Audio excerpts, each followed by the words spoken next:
The late afternoon sun of a Buenos Aires spring cast long, dancing shadows across the manicured lawns of the Parque 3 de Febrero. It was a Saturday, and the park, the city's sprawling green lung, was alive with the gentle hum of urban leisure. The air was thick with the sweet, heady scent of jacaranda blossoms and the distant, joyful shouts of children chasing pigeons near the lake. For Mateo, this was his sanctuary. He sat on his usual bench, partially shaded by the generous branches of a tipa tree, a small island of tranquility amidst the gentle chaos. He had his tools laid out beside him with the precision of a surgeon. A worn wooden embroidery hoop, a small, tomato-shaped pincushion bristling with needles, and a rainbow of threads organized neatly in a flat tin box that once held his grandmother's favorite biscuits. He stretched a piece of cream-colored linen taut within the hoop, the fabric smooth and promising. On it, the faint pencil lines of his next project were already visible, a chaotic, vibrant scene from the Caminito in the La Boca neighborhood, a place that exploded with color and life, much like the threads in his box. For Mateo, an architecture student at the UBA, this was more than a hobby. It was a lifeline. Architecture was about structure, rules, and the cold logic of materials. It was his father's dream for him, a path of stability and prestige. But embroidery was his grandmother's legacy. It was the whisper of her voice in his ear, the memory of her gnarled, patient hands guiding his own when he was a boy, teaching him the secret language of the running stitch, the French knot, the satin fill. She had passed away 2 years ago, and every thread he pulled through the fabric felt like a conversation he still needed to have with her. He selected a brilliant cerulean blue thread, separated 2 strands, and threaded his needle with practiced ease. The sharp, clean puncture of the needle into the linen was a satisfying sound, the beginning of creation. He was working on the corrugated metal siding of one of the famous La Boca houses, and he wanted to capture the exact way the harsh southern light hit the weathered paint. His brow furrowed in concentration, his long fingers moving with a delicate and confident grace that belied their strength. The world around him faded away, the joggers, the couples whispering on nearby benches, the distant rhythm of a street musician's tango. There was only the fabric, the thread, and the image forming under his hands. He was so lost in his work that he didn't notice them at first. The shift in the atmosphere was subtle, a change in the air pressure. A shadow fell over his work, larger than the tipa trees. He looked up, blinking, his eyes adjusting from the minute detail of his craft to the world at large. 3 young men stood before him. They were around his age, dressed in football jerseys, their postures radiating a lazy, confident arrogance. The one in the middle, with a buzz cut and a sneer already forming on his lips, was the clear leader. "Hey, check this out," the leader said to his friends, his voice loud enough to turn the heads of a family having a picnic nearby. He gestured at Mateo with his chin. "What have we got here?" "A little princess sewing." His 2 companions chuckled, a harsh, grating sound that sliced through the park's peaceful murmur. Mateo felt a hot flush creep up his neck. His first instinct was to hide his embroidery, to tuck the hoop away as if it were something shameful. He froze, his hand hovering over the half-finished blue wall. "Seriously, man, what is that?" the second one asked, stepping closer to peer at the hoop. "Are you making a doily for your grandma?" The mention of his grandmother was a sharp, unexpected jab to the heart. Mateo's jaw tightened.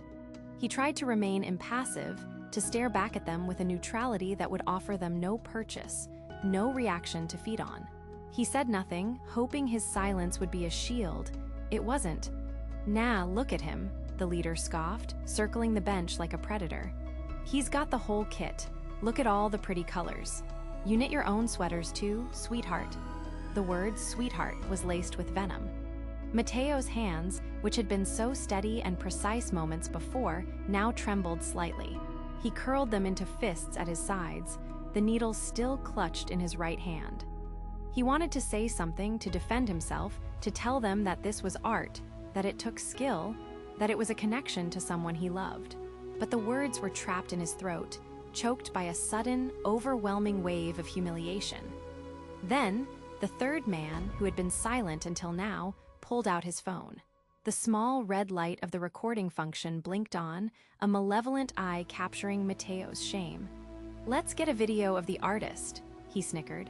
"My sister will love this. She does this crap too." The lens was pointed directly at him. Mateo felt exposed, pinned to the bench like an insect in a display case. Every detail of his vulnerability was being recorded.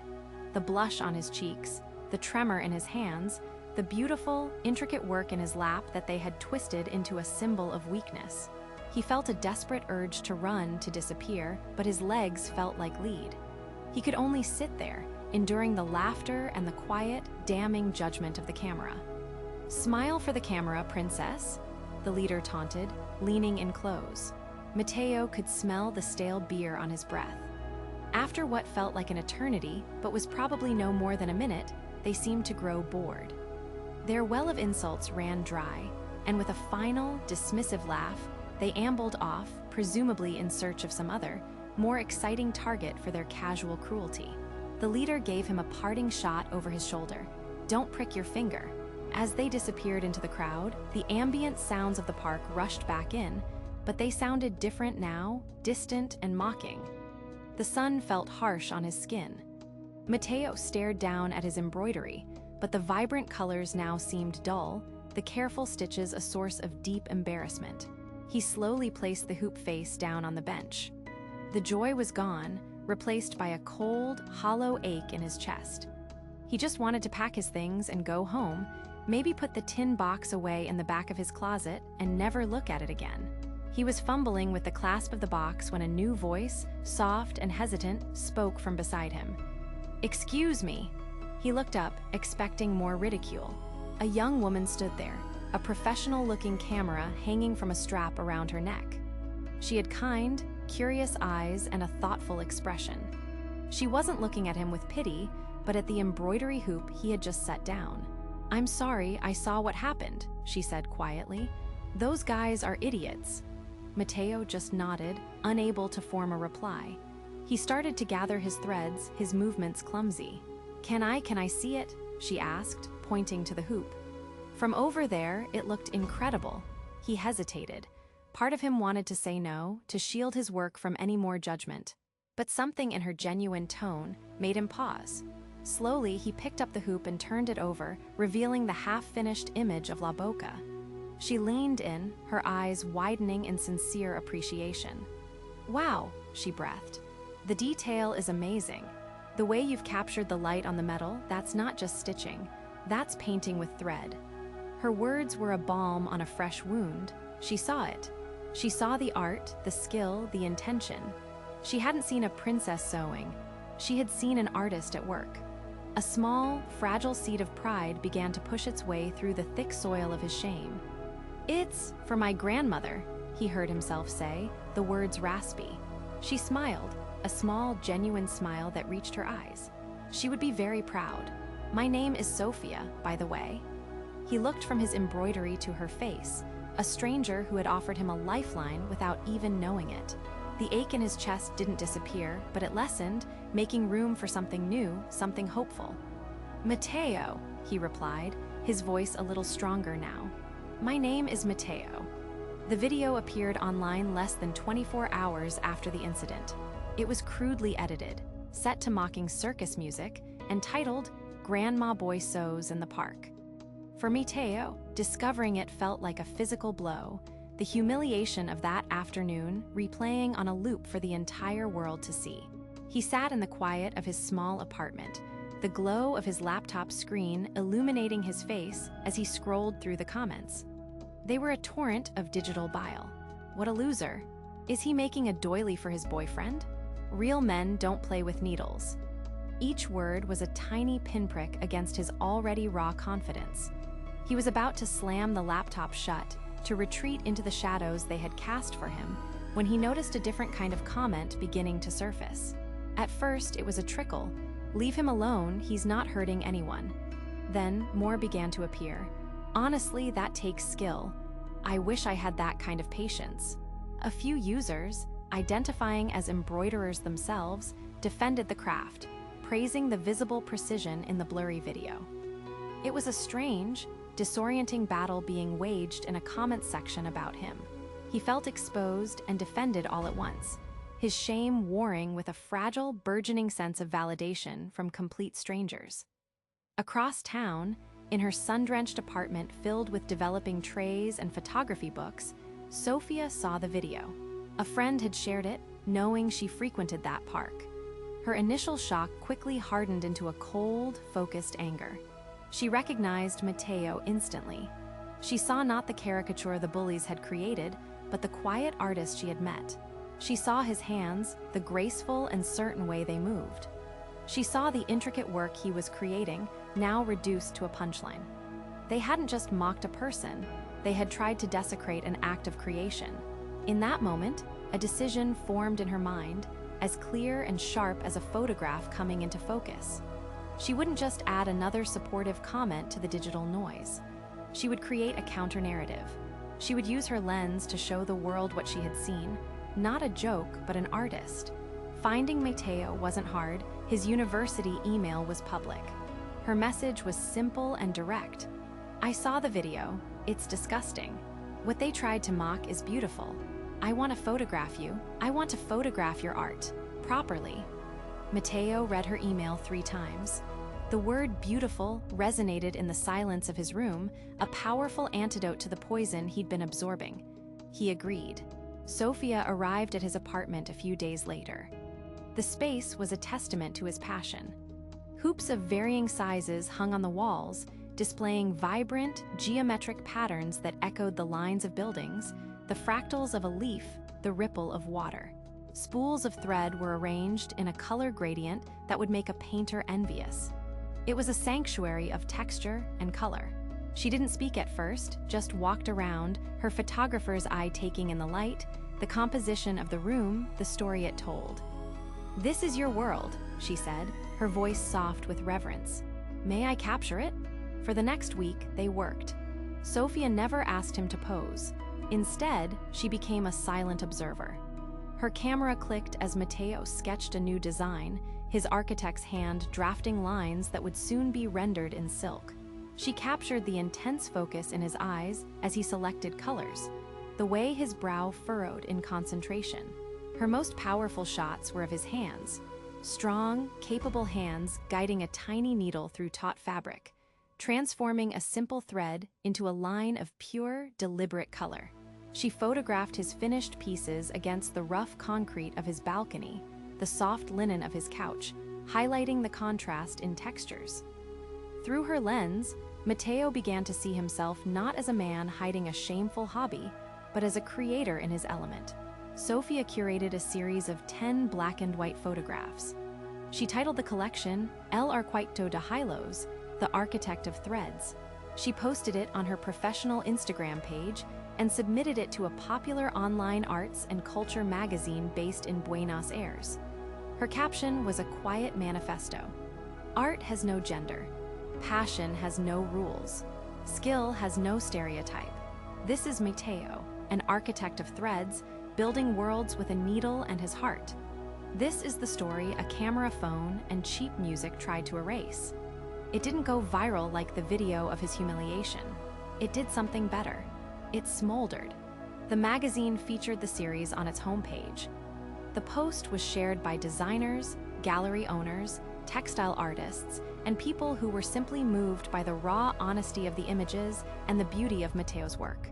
The comments were no longer about whether his hobby was manly, but about his technique, his use of color, his unique artistic vision. The narrative had been reclaimed. 2 weeks later, an email landed in Mateo's inbox. The sender was Elena Vargas, chief curator of the Galería Prisma, a prestigious contemporary art space in the heart of Palermo, Soho. She had seen the feature in the magazine. She was captivated by the dialogue between Sophia's photography and his embroidery. She wanted to host a joint exhibition. Mateo felt the floor drop out from under him. He called Sophia, his voice barely a whisper. They met for coffee, the email printed out and sitting between them on the table like a sacred text. It was happening.